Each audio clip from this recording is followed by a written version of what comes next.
மூலநோய் அப்படிங்கிறத வந்து சில பேர் வெளியில் சொல்கிறதுக்கே வந்து அவமானமாக நினைப்பாங்க.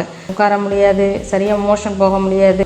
எதனால் வருது அப்படின்னு பார்க்குறப்போ பரம்பரையாக மரபியல் ரீதியாக இருக்கலாம், இல்லை உடல் பருமனாக இருக்கலாம், இல்லை ஹார்மோனல் இம்பேலன்ஸ் ஏதாவது பிரச்சனைகள் மூலமாக இருக்கலாம், நம்ம எடுத்துக்கொள்ளுக்கிற உணவுகள் மூலமாக கூட, இல்லை பார்க்குற வேலைகள் மூலமாக கூடமே இந்த பைல்ஸ் வரலாம்.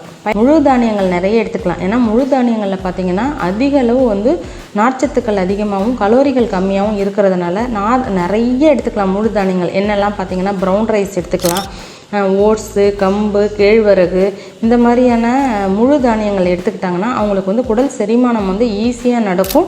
பச்சை காய்கறிகள் பார்த்தோம்னா இலை காய்கறிகள் சொல்லுவோம். அதாவது பீன்ஸு, கேரட்டு, முள்ளங்கி, ப்ரொக்கோலி, முட்டைக்கோசு, காலிஃப்ளவரு எல்லாமே நம்ம நிறைய எடுத்துக்கிறது மூலமாக வந்து நம்ம உடம்புக்கு தேவையான நீர்ச்சத்துக்கள் அதிகமாக கிடைக்கிறது மூலமாகவும் உடல் இயக்கங்களை இது வந்து மேம்படுத்துவதனாலையும் இலை காய்கறிகள் வந்து நம்ம ஜாஸ்தியாக எடுத்துக்கலாம்.